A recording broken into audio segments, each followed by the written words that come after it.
In order to make breakout groups pre-assigned in Zoom, we first need to have a list of the emails from our students. So here's what I first would want you to do is actually to open up an Excel spreadsheet. And we're essentially going to create an Excel spreadsheet that we're going to use to put our students' email addresses in. And so I'm going to save that on my desktop. And this will be called class emails. Okay. I'm going to save that right in there. And then what I want to do is I want to get the emails from my students. The best way that I can right now see to get it is from Google Classroom. So I'm going to go into Google Classroom right now. And these are my students right here. I'm going to go to People. And I'm going to click on this top one that selects all of them. And then I'm going to click on that and hit Email. And you're going to get all their emails up. Now, here's what you want to do is you kind of want to start over here at the very beginning of this BCC. Okay, and then highlight them all together and then copy them, right click and then press copy. Then I need for you to go down to your spreadsheet that you created and then just take the first line and then hit right click and then hit paste. And there you'll see everybody's emails are in there. So now I have a class full of emails, and you might want to, if you're a secondary teacher, depending on how many periods you have, you would then be able to put, if you add in a sheet for each one, those would be the periods that you have. Now that you've got that, let's go back to Zoom. Now that I'm in Zoom, I'm back into where I was. Here I'm going to have a breakout pre-assigned, and this is where I'm going to import from a CSV.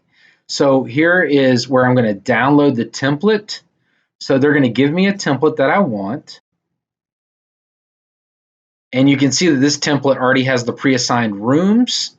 And I can always add more rooms by going room 4 and then room 5. So I can just do as much as I want from that.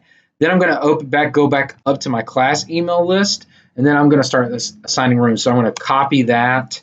And then I'm going to go back into the breakout room part. And then I'm just going to put that in there. So I'm going to copy and paste these into rooms so I can go ahead and pre-assign what small groups do I want. And that's what I'll do. So right here. So let me show you if I did everybody, boom, like that, copy. And then I just went back to the breakout templates and then just did that. So now I've got everybody here. And of course I can just I'm just going to do this, which is going to make everybody's got a different room, which is fine right now. But of course, if I wanted to make them all room 1, all I got to do is change that 7 into 1, and I would have a room there. Okay, so it's really easy to have the rooms. Once I'm done with that, then I can essentially just save that. Again, I want to save that on my desktop. You can save it where you want. And if it says Unicode text, we need to change that out. I'm going to save this to breakout groups, but make sure that you change it as a CSV.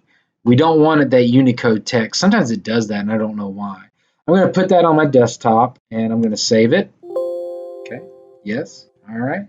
And now I'm going to go back to my breakout group. I'm going to go back here, and then I'm going to import my CSV. I'm going to hit Browse right here where it says Drag and Drop CSV. And here is my breakout group CSV. And boom, as you can tell, I've got participants in each one of these. So all these are in different breakout groups. So it's been pre-assigned for them. So that's an easy way of getting it pre-assigned. Of course, I can change these for every single meeting I've got. Now I hit save. Now I've got 11 breakout groups. And of course, I can even, if I go to edit, I can change more. I can add participants or I can remove participants. So once you've really started this, it becomes even easier to add those participants or take those participants away. So now when we go to breakouts, I can either do breakouts right on the spot or I can have pre-assigned small groups ready to go. So that's a way to do that. I hope this has been helpful.